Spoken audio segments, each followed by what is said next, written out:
आज हम स्टार्ट करने जा रहे हैं 10th क्लास का मैथ का चैप्टर है ट्रिग्नोमेट्री। इसके अंदर सबसे पहले हम ये जानना चाहते हैं कि ट्रिग्नोमेट्री होती क्या है। तो क्या होता है, it is the branch of mathematics that provide relation between the sides and angle of triangles. तो ट्रिग्नोमेट्री क्या होती है, मैथ की एक ब्रांच होती है जो हमें प्रोवाइड करती है साइड्स और एंगल, ट्राइंगल के जो एंगल्स हैं उनके बीच का रिलेशनशिप, मतलब साइड्स और एंगल्स के बीच में क्या संबंध है उसके बारे में ये हमें रिलेशन प्रोवाइड करती है। तो ट्रिग्नोमेट्री जो है वो 3 ग्रीक वर्ड से बना है।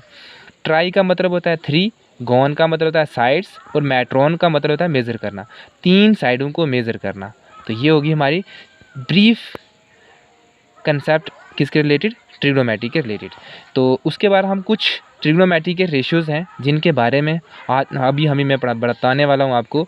तो इसके अंदर एक सिंपल क्या है, एक ग्रीक वर्ड है जिसका नाम क्या है, थीटा।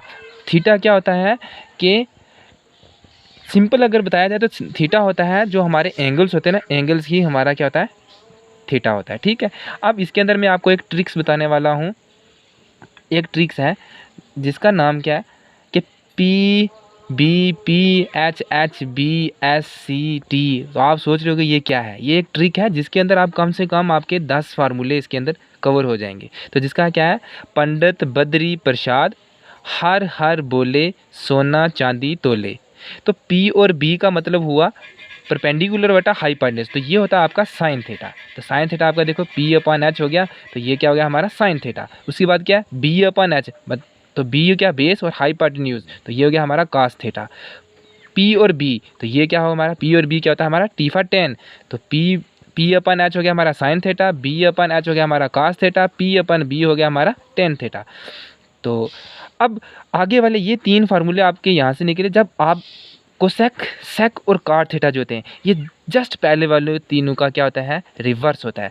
हाइपोटेन्यूज बटा बेस कर दोगे तो आपका कोसेक बन जाएगा। देखो H ऊपर चला गया और P नीचे आ गया, तो जस्ट उसका रिवर्स कर दिया। इसी तरीके से H ऊपर चला गया और B नीचे आ गया तो आपका सेक थीटा बन गया। और कॉट का देखो B ऊपर चला गया और P नीचे आ गया, देखो B ऊपर चला गया और P नीचे आ गया, ये आपका आ गया क्या, कॉट थीटा। तो ये एक हमारा ट्राइंगल होता है। अब ट्राइंगल के अंदर एक बेसिक आपको कंसेप्ट बताता हूँ, जो आपका राइट एंगल होता है, राइट एंगल के सामने वाली जो साइड होती है, बिल्कुल सामने जो साइड होती है, इसको बोलते हैं हम हाइपोटेन्यूज। ये क्या होता है हमारा हाइपोटेन्यूज। और अगर हमें इस एंगल की बात करो, एंगल C की बात करो, मतलब ये हमारा मान लो कि थीटा है, ठीक है, ये एंगल C है। इस एंगल के सामने जो भी साइड होगी, इस एंगल के सामने जो भी साइड होगी, तो उसको हम कहते हैं, एंगल के सामने ये जो भी साइड होगी इसको कहते हैं परपेंडिकुलर।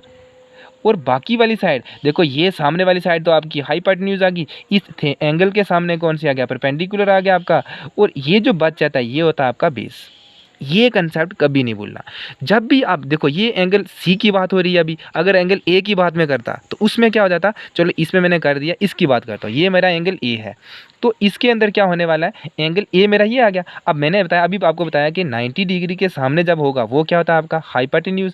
इस एंगल के सामने अगर बात करता हूँ तो क्या हो जाता है, ये क्या होता है आपका परपेंडिकुलर, और जो बच जाता है वो क्या होता है आपका बेस। बस, तो ये कंसेप्ट, अगर एंगल आपसे देखो क्वेश्चन इसके बाद जो आपके आने वाले हैं वो एंगल चेंज कर देते हैं, तो अभी से आप पहले से ही आपका कंसेप्ट अगर क्लियर हो जाता है तो हम आगे क्वेश्चन जो होंगे वो इजी से हैंडल कर सकते हैं। तो ट्रिग्नोमेट्री के अंदर ये सबसे अच्छा कंसेप्ट था। तो अब कुछ रेशियोज़ के बाद जो कंप्लीमेंट्री, क्या trigonometry ratio of complementary angles. तो कंप्लीमेंट्री एंगल्स आप अच्छे से जानते होंगे कि 2 एंगल का सम जो 90 डिग्री के बराबर होता है, ठीक है, उसको हम कंप्लीमेंट्री एंगल्स कहते हैं। कुछ फार्मूले हैं, ये ड्राइव इसके बाद वाली मैं वीडियो में आपको ड्राइव करके बताऊंगा। तो अभी हम ये सिर्फ फार्मूले जो उनके बारे में कुछ नज़र डालते हैं। तो पहला फार्मूला है साइन 90 माइनस थीटा।